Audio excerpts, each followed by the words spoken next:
নমস্কার বন্ধুরা, আমি আকাশ, পেশায় একজন ফটোগ্রাফার। সারাদিন বাড়িতেই আমার কাজ।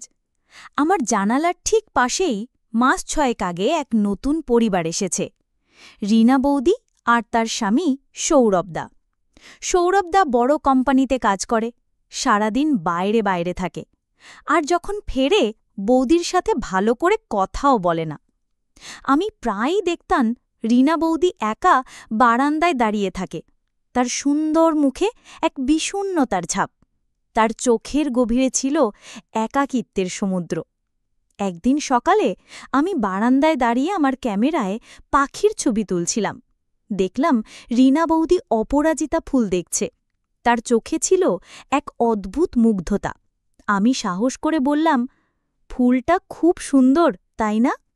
বৌদি চমকে উঠে আমার দিকে তাকালো, তারপর একটা মিষ্টি হাসি দিয়ে বলল, হ্যাঁ, আমার খুব প্রিয়। সেই শুরু হলো আমাদের কথা বলা। এরপর থেকে প্রায় কথা হতো, বারান্দায় দাঁড়িয়েই, চায়ের কাপ হাতে। আমি তাকে আমার তোলা ছবি দেখাতাম, সে তার আঁকার খাতা দেখাত। বিয়েতে সব শখ হারিয়ে গেছে, আমি তার চোখে হারিয়ে যাওয়া স্বপ্নগুলো দেখতে পেতাম। একদিন সৌরভদা আমাদের দেখে ফেলে, প্রচণ্ড চিৎকার করে বৌদিকে অপমান করে। আমার খুব রাগ হচ্ছিল, কিন্তু আমি কিছুই বলতে পারলাম না।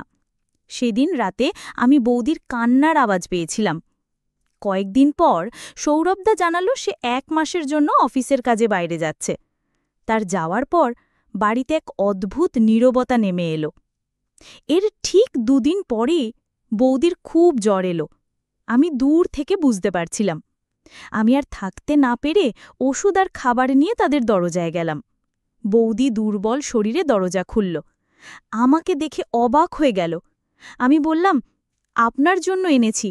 সেদিন আমি সারা দিন তার পাশে ছিলাম, তার মাথায় জলপট্টি দিয়েছি। সে আমার হাত ধরে শুধু কেঁদেছিল। সেই স্পর্শে আমি তার সব কষ্ট অনুভব করছিলাম। কয়েকদিন পর সে সুস্থ হয়ে উঠল। আমাদের সম্পর্কটা আরও গভীর হল। একদিন সন্ধ্যায় ভীষণ ঝড় বৃষ্টি, চারিদিক অন্ধকার, বিদ্যুৎ চলে গেল। আমি জানি বৌদি একা ভয় পায়। আমি মোমবাতি নিয়ে তার ফ্ল্যাটে গেলাম। সে আমাকে দেখে জড়িয়ে ধরে কেঁদে ফেলল। আমি তাকে শান্ত করলাম, তার মাথায় হাত বুলিয়ে দিলাম। বিদ্যুৎ চমকাতেই সে কেঁপে উঠল, আমার হাতটা আরও শক্ত করে ধরল। তার নিঃশ্বাসের শব্দ আমার কানে বাজছিল, তার ভেজা চুল আমার মুখে এসে পড়ছিল।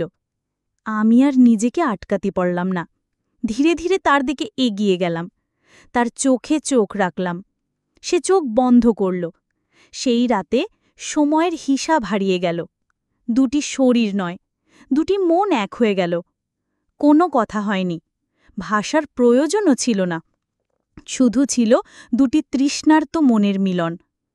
এরপরের দিনগুলো ছিল স্বপ্নের মতো। আমরা একসঙ্গে রান্না করতাম, সিনেমা দেখতাম। আমি তার অনেক ছবি তুলেছিলাম, তার হাসি মুখের ছবি, যে হাসিটা আমি প্রথম দিন থেকে খুঁজছিলাম। তার একাকিত্ব যেন আমার ভালোবাসায় কোথায় হারিয়ে গেল। আমরা জানতাম এই সম্পর্কের কোনো ভবিষ্যৎ নেই, কিন্তু বর্তমানকে আমরা আঁকড়ে ধরেছিলাম। প্রতিটা মুহূর্ত আমরা বাঁচতে চেয়েছিলাম, কিন্তু এই স্বপ্নেরও শেষ ছিল।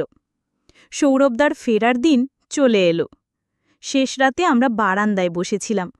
কারুর মুখে কোনো কথা ছিল না, শুধু চোখের জল সব বলে দিচ্ছিল। সে আমার হাত ধরে বলল, তুমি আমাকে যা দিয়েছ তা আমি কোনো দিন ভুলব না। আমিও বললাম, আমিও না। এই গল্প আমাদের একজন দর্শক পাঠিয়েছিলেন। তিনি বলেছেন এই ঘটনা তার জীবনে সত্যিই ঘটেছিল। তিনি চেয়েছিলেন এই গল্প সবার সঙ্গে শেয়ার করা হোক, কিন্তু তার নাম গোপন রাখা হোক। তাই আমরা এই গল্প তোমাদের সামনে তুলে ধরলাম।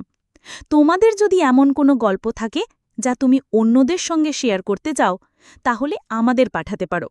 আমরা তোমার গল্প আমাদের চ্যানেলের মাধ্যমে দর্শকদের কাছে পৌঁছে দেব। যদি গল্পটা তোমার ভালো লেগে থাকে, তাহলে বন্ধুদের আর আত্মীয়দের সঙ্গে শেয়ার করো। আর যাওয়ার আগে ভিডিওতে একটা লাইক করে দিও।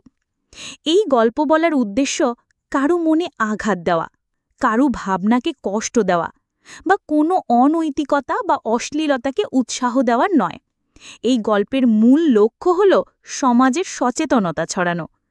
আমরা এই গল্পের মাধ্যমে আমাদের দর্শকদের এই শিক্ষামূলক বার্তা দিতে চাই যে এমন বিষয়গুলোর প্রতি সতর্ক থাকো, নিরাপদ থাকো আর সব সময় সচেতন থাকো। আবার কোনো নতুন গল্প নিয়ে তোমাদের সঙ্গে দেখা হবে। এই গল্প নিয়ে তোমার মতামত কি তা আমাদের কমেন্টে জানিও। ভিডিও ভালো লাগলে লাইক করো, শেয়ার করো আর সাবস্ক্রাইব করো।